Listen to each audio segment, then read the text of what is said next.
Welcome into post-show headlines. This is not Andrew Salciunas. It is not. It's Brendan Gunn. And you wore a different shirt this time. I know. I should have worn the Outcast shirt. It's the first time I haven't worn it on No, you post-show shouldn't headlines. have worn the Outcast I haven't shirt. washed it since. It's been good luck. I don't think you washed it between the first time and the second time, but I'm just guessing. But we're glad to have Brendan in. It's great. We had Haley yesterday. She got some good views. So hopefully Brendan does too. Like and subscribe and be a part of it. 5 questions. We come up with them, but tomorrow will be listener questions. Connor's in for that. Oh, nice. Speaking of not being able to smell, Connor's in tomorrow for listener questions, so it's great. And Andrew will be back next week. Now, can you drop the S word on this?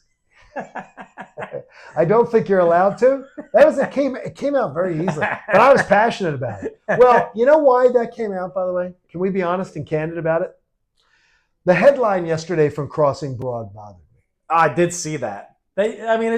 It's talking about sports. Like I never thought you and Kevin Cooney and I get along very well. Yeah. Kevin Cooney and I have a very good rapport. We have very great conversations. We have very friendly. And when you talk about somebody having to have a beer summit, you're talking about 2 guys not getting along. No, you guys are always just talking about sports. And by the way, when we go at each other's throats, sometimes talking about sports. Because you disagree, you see things differently. Right. It doesn't mean you don't like each other. No, exactly. And I just thought I hated the headline. And by the way, I did not read the piece. And I usually do read Crossing Broad. I like Crossing Broad's content. I think they're really good. But I didn't even bother reading the piece because I'm like, that's clickbait. Yeah. Because Kevin Cooney and I do not have any beef. We definitely disagree on things. Yeah, but I didn't read the content, which I understand was pretty good, because of the fact that the headline made it out to be that there's this feud going on, because I think that that's crappy. Yeah, it's not. I mean, you put somebody in a bad situation. So I didn't like it. All right, question number 1 that we'll start with here. Okay, does winning the National League East again, going back to back, mean anything to you as a Phillies fan, or is it just going to all be about the result this fall? I think does it really, are you really going to be like, when we count down the magic number, are you going to be really pumped and excited about that? I think it really depends what the last 2 weeks are looking like. If you're in a race with the Mets, I think I'll feel good about it. But when I look back on the season, is that going to do anything for me? No, not at all. Like, winning the NL East does absolutely nothing for me. It's funny that 2 times you won the wild card, you went further than you did last year when you won the National League East. It's weird you say that, because yesterday on the golf course, I had somebody say to me that if the last 2 weeks is a pennant race, then winning the division is going to mean something to them. But if the Phillies blow away the Mets and win the division easily, it's going to mean nothing. Nothing. I don't know what it is. I think I'll just be excited. But then if they get eliminated in the NLDS, then I'm not going to hang my hat on the NL East crown for a second straight year. That does me jack. That's nothing to me. I love it for the last 2 Do you buy any of that gear?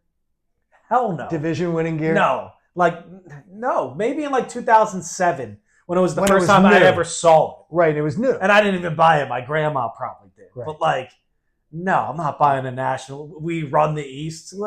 Get out of here with that, because the next day you got blown out by the team that you beat for the division.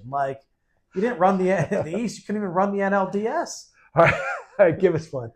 All right. So, we got into it with the Delco accent today. We did. Vanilla with the E. Vanilla. Vanilla. It's vanilla. Has the Delco accent always been a thing, or did that just become prominent? Because you see it everywhere now. You see it in Mayor of Easttown. You see it with Tina Fey on SNL. Right. Was it always a thing, though, or did it just become a thing within the past 20 years or so? How about this? It's always been a thing as far as people recognized it. Yeah.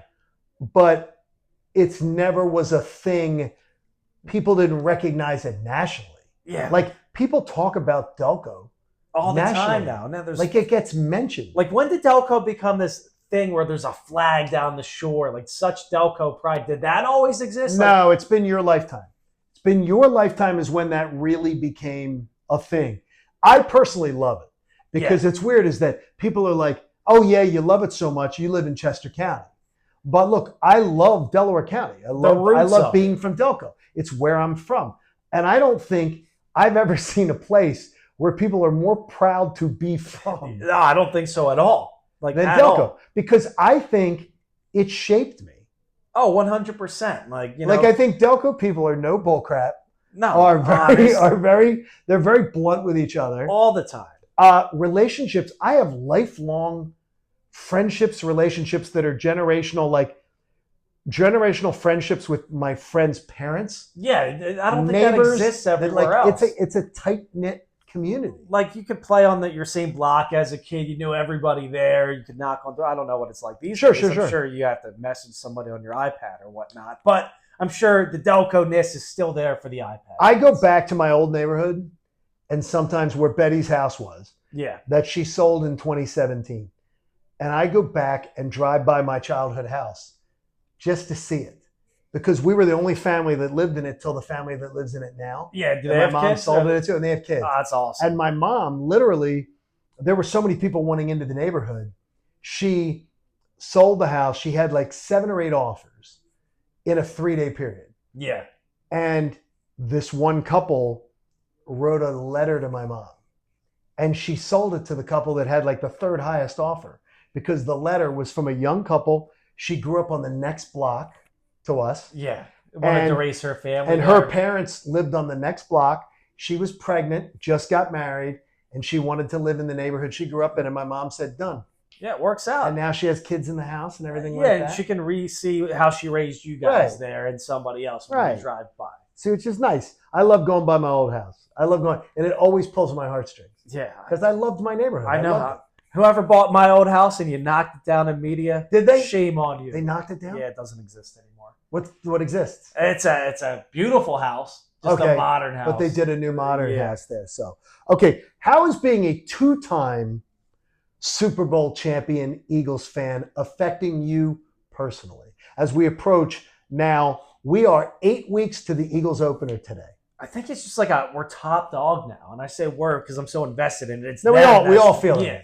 But I'm just so. Well, maybe that's more, how it's affecting. It's not just I'm laid back. I'm happy to be here anymore. I'm not happy to be here anymore. Like I'm trying to go out there and get 3, and then maybe 4 with this current group, and put the Commanders in the rearview mirror. We're not the last place losers in the NFC East anymore. You get to 3, nobody else can laugh at you anymore because right now we are still sitting in last place when it comes to Super Bowls. Plus, this is modern era. We're kicking ass. Oh, we're the best team in my lifetime by far. Just for the old heads that want to talk about, I saw 5 and I saw 4 and 3, whatnot. Well, guess what? The Eagles are coming. And then what? Because you got 20 years of talking your crap on me and you and all our generations.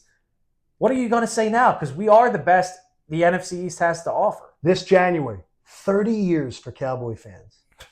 It's been 3 decades. Obviously I was 3 years old. When they won, but I've never seen them. No, it's amazing. I've never seen them in the NFC Championship game. Correct. My view on the Cowboys is changing the more it goes on. Like, I don't want to say I feel bad for them, but growing up, I was like, I hate these guys. They're better than us because they got all these Super Bowls. Now, you don't feel that way anymore. 31, I'm like, these guys are like irrelevant. And you saw the Giants win 2, though. And you remember both of the. Yes. You saw the Giants win the 2 that you remember. Yes. I've seen them win the 3. The difference is, maybe you can compare 2017 to the Giants Super Bowls, but they felt like miracles. They did. This Eagles Super Bowl win, no, you're the best team in the NFL. No miracle about it. Like, there's no helmet catch. There's no threading the needle to Mario Manningham on the sideline. Tom Brady crapping his pants in the biggest moment, not being able to go down the field, scoring only 14 points in that game in 07 when they had that prolific offense. Like, none of that happened with this Eagles team. Like, they were the best from pretty much week 5 on. Giants, they never did that in 07 or 11. All right, what's question 4? 7-Eleven's tomorrow. It is 7-Eleven's tomorrow. People. We prefer Wawa. So it's a question I'm workshopping for my weekend show this weekend. By the way, I love the Brendan Gunn experience on the weekends. I appreciate I text him when I listen. I know, you give me good advice. I do appreciate it. Well, I sort of like tell him, I got to put the new T's formula to work Exactly. They put it to work. But a question I'm coming up with for my show on Saturday is, there's known holes on this Phillies roster, like the bullpen, like left field. And then there's unknown question marks. Bryce Harper's health. Can he get his power back? Who is Jesus Luzardo? Will Ranger Suarez be able to finish a complete season the way he's dominated the first half like he did last year and then fell off? What concerns you more? The known holes of the bullpen struggles and the outfield problems, or the question marks of Bryce Harper's health? Who is Jesus Luzardo? Will Ranger be able to finish it? Will Aaron Nola be able to come back?